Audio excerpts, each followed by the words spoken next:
Meu irmão, minha irmã, nesta festa da Páscoa, como em todas as festas da Páscoa, é como se Jesus voltasse de uma longa viagem, de uma viagem demorada. E ele deixou seus discípulos um pouco abatidos. Uma viagem demorada que ele fez. Ele não foi para muito longe, não. Mas ele saiu totalmente do pequeno mundo dos discípulos. Mas também, ele não tinha anunciado que quando uma ovelha se perde, o que faz o bom pastor? Ele deixa as 99 na planície e sai em busca da ovelha até encontrá-la. Foi o que aconteceu. O que fez Jesus? Ele foi visitar, aliás, ele foi levar a vida daqueles que estavam mais profundo do poço. Ele foi visitar e, sobretudo, compartilhar a vida daqueles que estão no medo do dia seguinte. Sabe como é Getsemane, o que Jesus passou. Ele foi compartilhar os sentimentos de quem está perseguido pela polícia. E chega um momento em que, preso.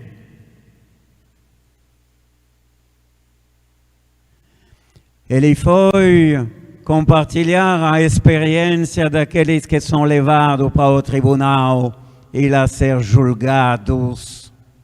E ele foi julgado, o único inocente do nosso mundo.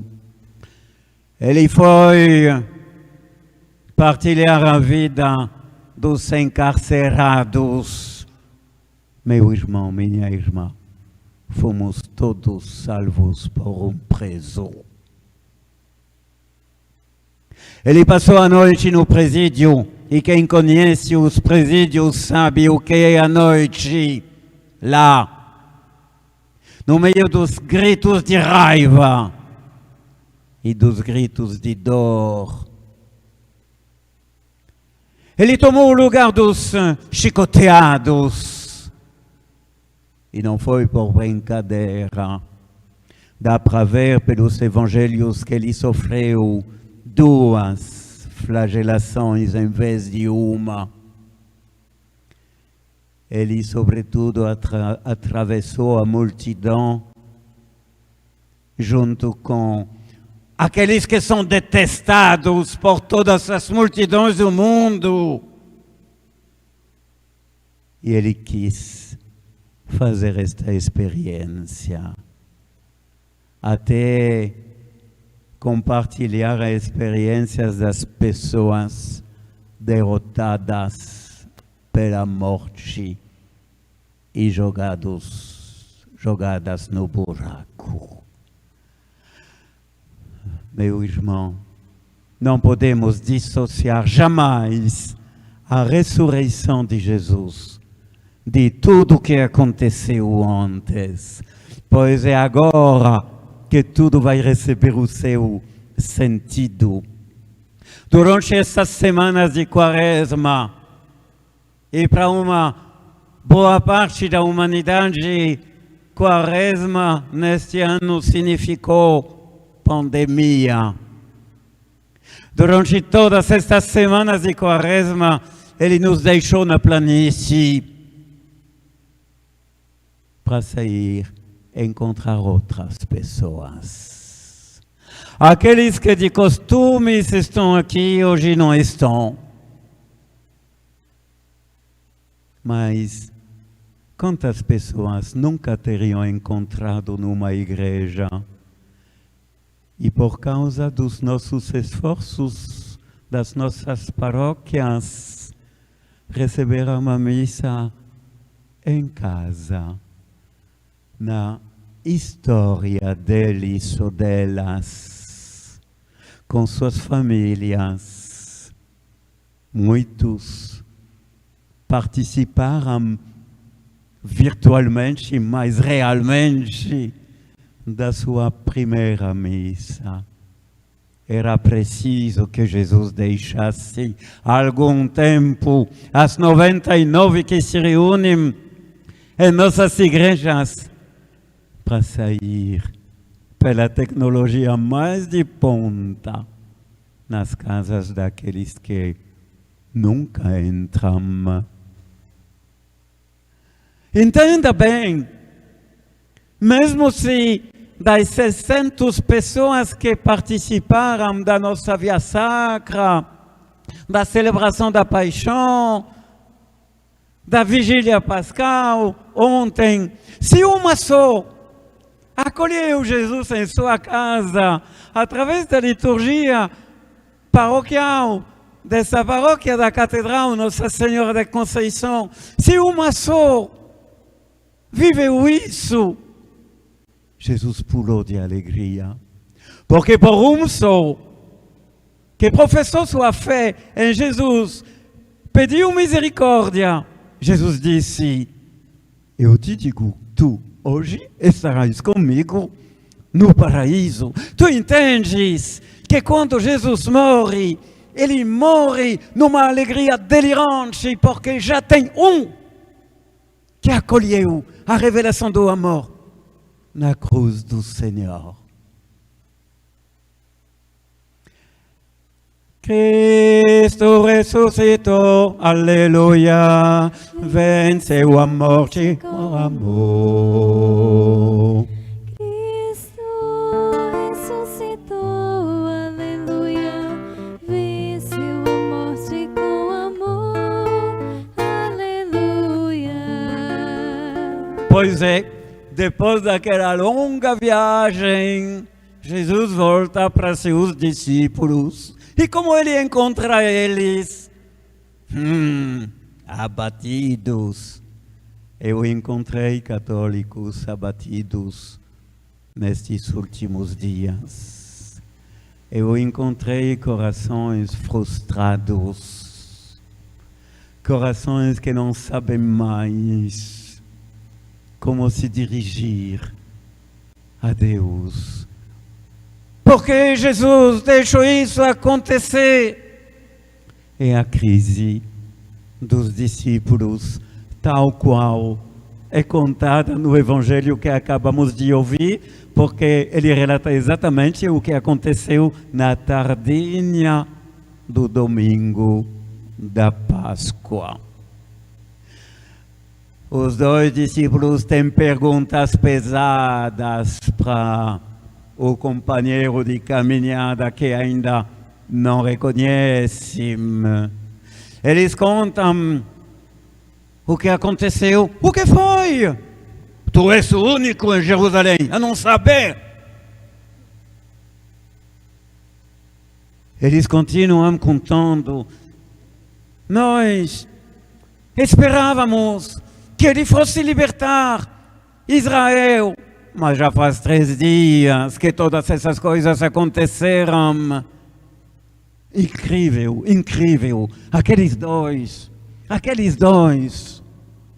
eles não têm uma palavra só para dizer ao companheiro de caminhada que Jesus tinha anunciado esses sofrimentos. Ele tinha anunciado 3 vezes que ele ia levar a vida dos detentos, dos angustiados, dos agonizantes e até comungar o destino dos falecidos. E eles não têm uma só palavra para dizer a promessa da ressurreição que Jesus repetiu 3 vezes aos discípulos. Não, eles se esqueceram. Era preciso que fosse assim. Mas esse jeito de Jesus, bom pastor, não cabia na mesquinhez. da cabeça dos discípulos. Aí, como nós católicos, aí, preocupações, perguntas angustiantes. O que será o dia de amanhã? Como reconstruir uma esperança quando ela desmoronou? Esperávamos. Como pensar no futuro quando o passado desabou?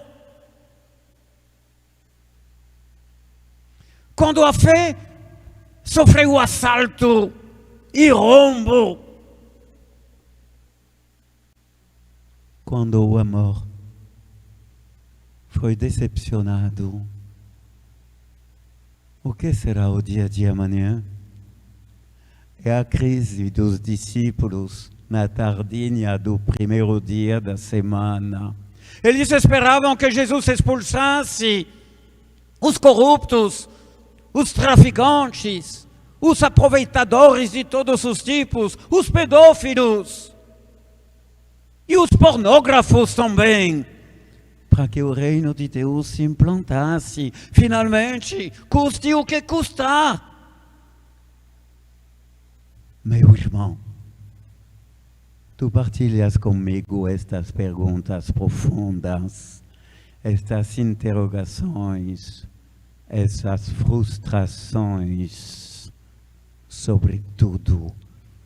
Por isso, esta página do Evangelho de Lucas, capítulo 24, é para ti e para mim. Por quê? Porque é a hora da primeira conversão. A nossa primeira conversão, ela aconteceu, talvez em nossa juventude, quando pela primeira vez descobrimos a beleza da fé. E nos entusiasmamos por ela. E seguimos os grupos de jovens, os grupos de músicos, os grupos de não sei o quê, e nos damos a 100%. E um dia, fracasso, decepção, frustração, pandemia do coronavírus, que pode destruir tudo que eu construí durante esta vida. Então, para que serve tanto esforço, tanta labuta? É a hora da segunda conversão. Talvez, meu irmão, nesses dias da semana que começa, ou deste tempo pascal que vai nos levar até Pentecostes, diante daquela infinita sensibilidade e compaixão de Jesus, que quis visitar as ovelhas desgarradas, mesmo ao preço de deixar as 99 na planície. Os dois discípulos começaram a compreender que toda a Bíblia deles, falava de um Jesus não meigo, não apenas manso, no sentido de fraco, mas de um combatente, um lutador que desce na arena, no meio das feras, dos tigres, das onças e dos leões, não para destruir as feras, mas para mudá-las em cordeirinhos. Não invento nada. Tu conheces, talvez, meu irmão, esta história daquele Joãozinho, o jovem italiano que se tornou depois São João Bosco, Dom Bosco. Quando João Bosco completou 11 anos de idade, ele teve um sonho muito misterioso, e quando ele contou na família, assustou todo mundo. Ele estava numa planície e tinha muitas feras, lobos, ursos, cachorros imundos. E tinha Nossa Senhora, que lhe pediu para que cuidasse daquelas feras. E João foi com pau ele tentou assustar as feras, mas foi o contrário que aconteceu. Não é bem assim, Joãozinho. Não é bem assim. Com o jeito de Jesus. E na noite seguinte, tu vais acreditar, se tu quiseres, meu irmão, mas é pura verdade. João Bosco teve a continuação do filme. No seu sonho, ele viu a mesma planície, as mesmas feras, que não eram mais feras, eram meninos de rua, brabos, moleques, daqueles que todo mundo se afasta, passa do outro lado da rua para não cruzá-las. E Nossa Senhora dizendo, não do jeito de ontem, mas com o jeito de Jesus. E Joãozinho se aproximou daqueles meninos de rua e moleques de Turim, na Itália. E as feras se tornaram cordeirinhos.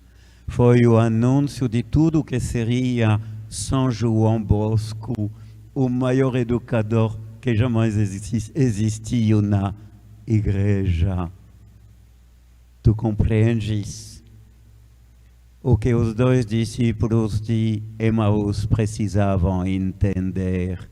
Jesus é um lutador, sim, mas ele não usa das armas daqueles que querem matá-lo. Ele tem outras armas. Ele tem o que ele ouviu de seu Pai e ele o cumpre plenamente no Espírito Santo. Cristo ressuscitou, aleluia, venceu a morte por amor. Cristo ressuscitou, aleluia, venceu a morte com amor, aleluia. E foi a segunda conversão dos discípulos, daqueles dois de Emaús, mas também daqueles 11 que tinham ficado em Jerusalém. Eles vão se entusiasmar com este tipo de combate, de luta, corpo a corpo, aliás, coração a coração. É isso a missão da igreja. Continuar o que Jesus começou, descer ainda nos presídios, nos prostíbulos, nas calçadas, nos hospitais e talvez apenas na casa do meu vizinho. Levar a vida das pessoas com compaixão e responsabilidade. Não apenas imitar a Jesus, viver com Ele, por Ele, nele, esta luta, coração a coração, para a vitória do amor, aquela que resplandece na vida inteira de São João Bosco, mas também de tantos santos. Eu não preciso te contar a história de Saul de Tarso, aquele homem encarregado de perseguir os cristãos da primeiríssima geração em Damasco, a capital da Síria, e que ao meio-dia, a poucos quilômetros de Damasco, se encontra com Jesus ressuscitado. São 3 anos que passaram desde a ressurreição de Jesus. Saulo, por que me perseguis? Quem és tu, Senhor? Eu sou Jesus de Nazaré que tu perseguis. Uma mudança radical acontece em Saul de Tarso, que escolhe o nome de Paulo, o pequeno. Aquele que acreditava ser grande, escolhe o nome de o pequeno. O arrogante, escolhe ser para sempre humilde como Jesus. que vence o mal pelo bem. Não se trata apenas de mudar como a gente muda de um time. Tu és do Flamengo e tu torces para outro time. Não, não é isso, não. Não é só trocar de camisa. Também não é apenas de mudar de partido político, mudar de ideologia, não. É outra coisa que acontece em Saulo e acontecerá depois em São João Bosco, criança ainda. Não é apenas mudar de ideologia ou de referências morais. Eu acho que o ser humano deveria viver assim e não assado. Não, é outra coisa. Se trata de sermos homens novos, como Cristo, por Ele, nele. Coração novo, comandamento novo. E com um cântico novo, diz a Bíblia, o teu cântico novo é a tua vocação, Helen, é a tua vocação também, Mariana, que tu vais aprender e melhorar ao longo de toda a tua vida para ser uma pessoa nova, porque Cristo faz novas todas as coisas. Cristo ressuscitou, aleluia. Venceu a morte com amor. Cristo ressuscitou, aleluia. Venceu a morte com amor, aleluia. Pronto, é isso, Páscoa. Não é alguma coisa de 21 séculos atrás. Também é isso. Mas no que aconteceu naquele dia, o impacto até hoje nunca diminuiu, pelo contrário, só faz aumentar. E temos 50 dias para vivenciar o tempo pascal, para deixar esta graça da vida nova penetrar em nós e fazer em nós homens novos. Mulheres novas, corações novos, com um mandamento novo. Amai-vos uns aos outros como eu vos amei. Cântico novo do cristão. 50 dias. E no mesmo tempo longo e curto. Meu irmão, deixa eu tocar um pouco na ferida. Com a luz da ressurreição, teremos outro olhar.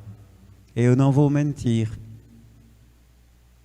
Estes 50 dias do tempo pascal serão para nós marcados pela pandemia.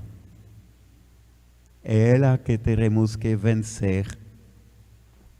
Ela fez apenas se aproximar durante o tempo da quaresma. Outros pagarão caro. Nós ainda fomos apenas visitados pela mídia. Às vezes sentimos medo. Será que tem o vírus em Conceição do Araguaia? Não foi confirmado. Graças a Deus. Meu irmão, nesses 50 dias é bem possível que o coronavírus se manifeste de maneira pesada em Conceição do Araguaia. Tudo deixa pensar que o tempo pascal não será vivido tranquilo. Temos juntos que tirar da ressurreição de Jesus uma força interior que faltou aos 12. Faltou aos 12 porque eles não tinham noção, apesar dos anúncios de Jesus, de tudo que Jesus ia fazer. Eles não conseguiam seguir Jesus nos seus raciocínios divinos. A mente humana é fraca para pensar como Deus. Temos que acolher urgentemente esta força interior. Pois é aquela falta que fez os 12 desistir, se dispersar e, como a gente vê nos 2 de Emaús, fugir de Jerusalém. A nossa Jerusalém é Cristo ressuscitado. Não podemos de jeito nenhum nos afastar dele, pois sem ele não temos mais força alguma. A nossa fraqueza reina e domina dentro de nós. Nós encontraremos em Cristo ressuscitado os auxílios e as virtudes para continuar com Ele, jamais sem Ele. Essa luta contra a pandemia em favor da vida. Quais são as 3 atitudes, as 3 pérolas do cristão que vêm direto do coração de Cristo e que podem criar raízes em nós? Eu vejo 3, meu irmão. Eu vou te falar hoje, mas te prometo que durante os 50 próximos dias voltaremos muitas vezes a estas pérolas de Cristo e dos santos e santas. A primeira é a paciência cristã. Aquela que olhe para o crucificado e se lança para não desistir diante de uma dificuldade, diante de uma necessidade, diante de uma humilhação ou até diante de um sofrimento. A paciência que vem de Cristo é para ti e para mim. A segunda pérola cristã, que vem direto do coração de Cristo, a conhecemos bem, a confiança filial. Nada me acontece, nenhum cabelo cai da minha cabeça, sem que o Pai do céu que me ama saiba, deixe acontecer, porque Ele quer vencer em mim, na minha vida. A confiança de Cristo é algo na qual devemos mergulhar ao longo desses 50 próximos dias. Tornará a tua vida toda diferente, toda nova.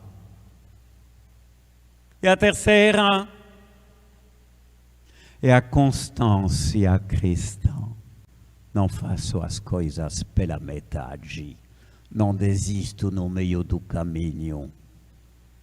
Não me disperso quando chega a dificuldade ou até a adversidade. Não vou fugir de Jerusalém. Cristo ressuscitado é a minha Jerusalém. O coração de Cristo deve se tornar o teu coração. É para isso que serve a Eucaristia. Já sei, tu não tens muito acesso à Eucaristia.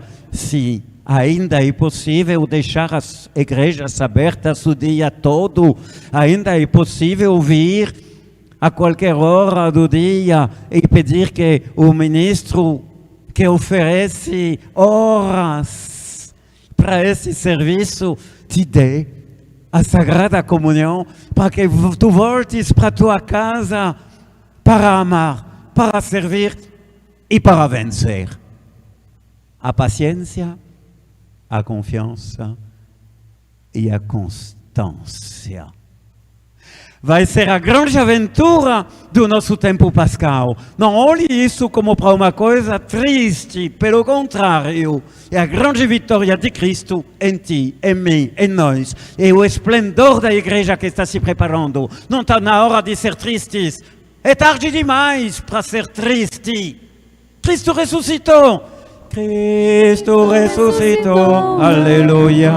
Venceu a morte com amor.